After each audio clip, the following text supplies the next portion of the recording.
माधवानंद कपालिक ने अपनी किसी तांत्रिक साधना में सफलता प्राप्त करने के लिए एक शुचि यौवना षोडशी कन्या को अपनी भैरवी बनाना चाहा था, मगर ऐसा संभव ना हो सका।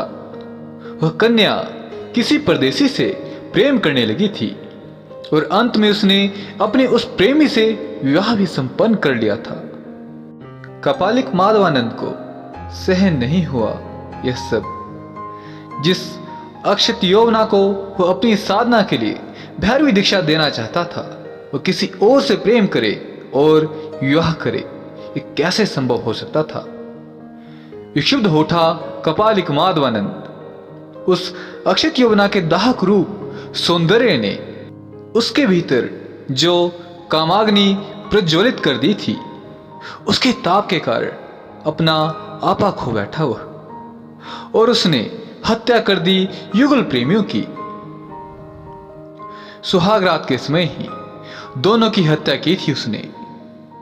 कितना मर्मस्पर्शी और हृदय विदारक रहा होगा वह दृश्य। अगर वहीं सब कुछ समाप्त हो जाता तो ठीक था, लेकिन ऐसा ना हो सका।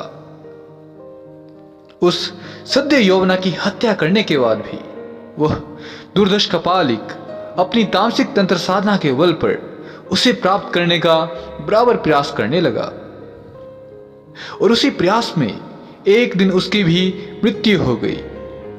और मृत्यु के बाद भी उस कन्या को पाने की अदम्य लालसा ने उस तामसिक तंत्र साधक का पीछा नहीं छोड़ा, और उसी अदम्य लालसा के वशीभूत होकर पूरे 600 वर्षों से अशरीरी आत्मा के रूप में भटक रहा था।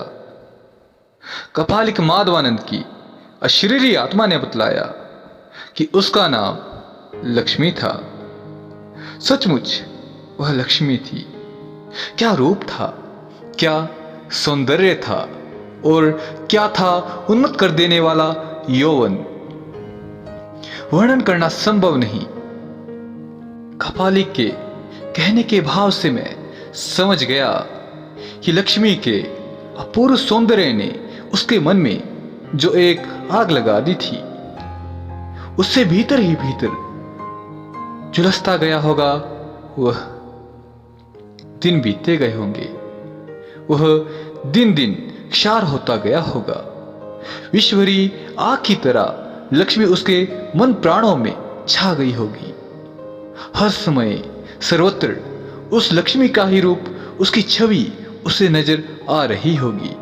उस समय निश्चय ही पागल ही हो गया होगा वह। मैं आगे की घटना का आपके समक्ष वर्णन करूं, उससे पूर्व मेरा आपसे एक छोटा सा निवेदन है कि यदि अभी तक आपने हमारे टेलीग्राम चैनल को ज्वाइन नहीं किया है, तो डिस्क्रिप्शन में दिए गए लिंक के माध्यम से आप हमसे अवश्य जुड़ सकते हैं।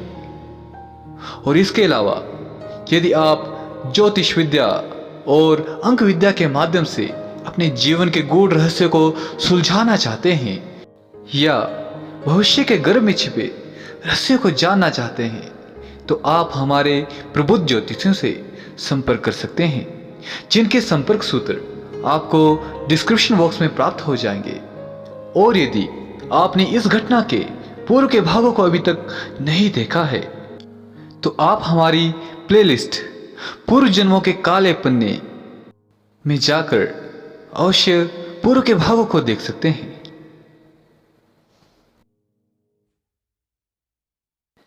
बिजली चमकी, दूर दिगंत तक चमकीली रेखा खिंच गई। बारिश ने और जोर पकड़ लिया। मैंने पूछा, फिर क्या हुआ? उसने मेरी ओर देखा।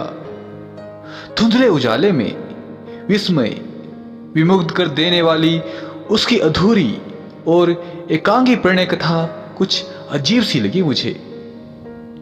मेरी ओर देखने के बाद वह बोला, मैं तो शरीर धारण ना कर सका। देहविहीन अवस्था में बराबर भटकता रहा इधर उधर। आज वे शांत मन लिए भटक रहा हूं, मगर इस दीर्घ अंतराल में लक्ष्मी ने 200 वर्ष पूर्व केवल एक बार जन्म लिया था, उस जन्म में भी उसने वही किया जो पिछले जन्म में किया था।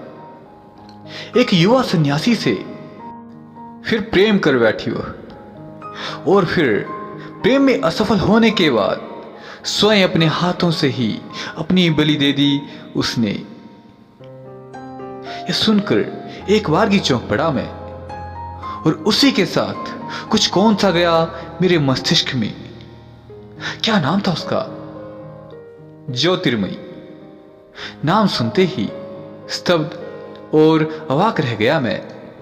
मेरे मानस पटल पर उभर आई ज्योतिर्मयी की उद्दाम यौवन से तरंगित देह यष्टि, जिसकी अपूर्व मोहक छवि ने उसी निर्जन इलाके में कुछ समय पहले उद्भ्रांत सा कर दिया था मेरे मन प्राणों को।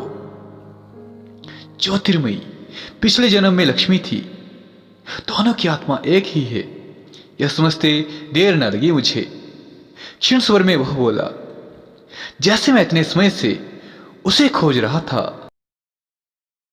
वैसे ही वह भी इस समय उस युवा सन्यासी के लिए भटक रही है इधर उधर। कुछ समय पहले मुझे मालूम हुआ था कि वह इधर इसी प्रांत में आई है। मैं उसे छोड़ूंगा नहीं मित्र।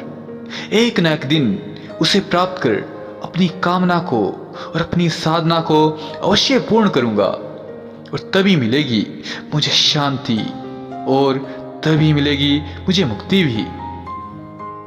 यह सुनकर कांप गया मैं।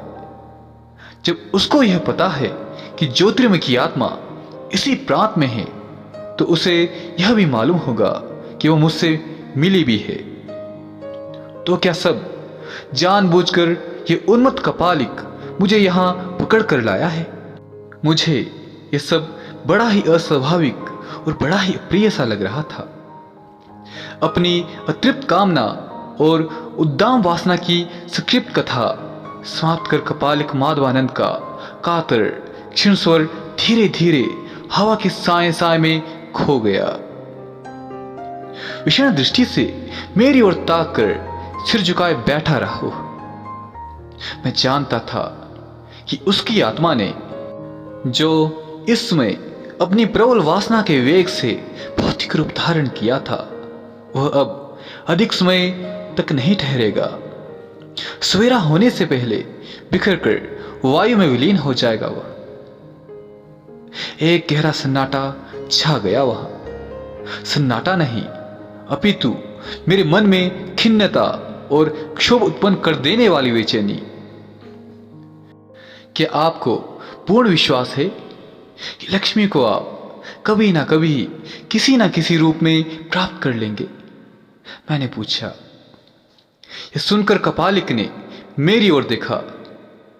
उफ, उसकी निगाह जीवन पर्यंत तक नहीं भूल पाऊंगा उसे। लगा जैसे प्रेतपुरी का पूरा दावानल सुलग रहा हो वहां।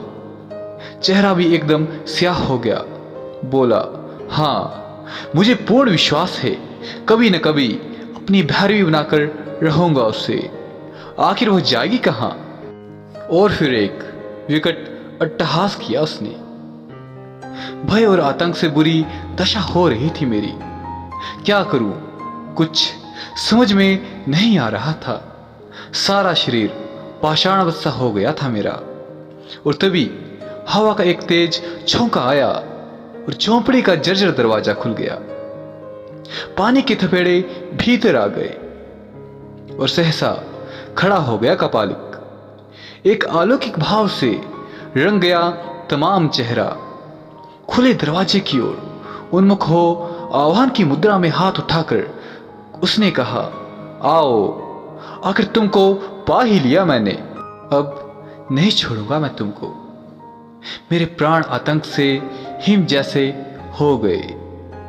उस अभूतपूर्व क्षण में क्या घटित होने जा रहा था, क्या प्रेत लीला।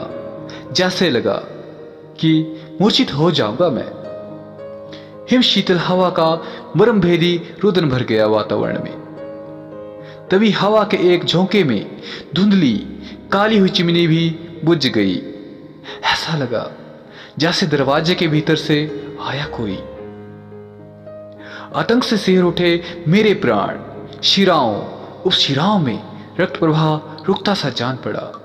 गर्दन घुमाकर दरवाजे की ओर देखने की कोशिश की मैंने। पहले तो कुछ नजर नहीं आया मुझे, अंधकार ही अंधकार। फिर धीरे धीरे वो गहरा अंधियारा क्षीण होने लगा।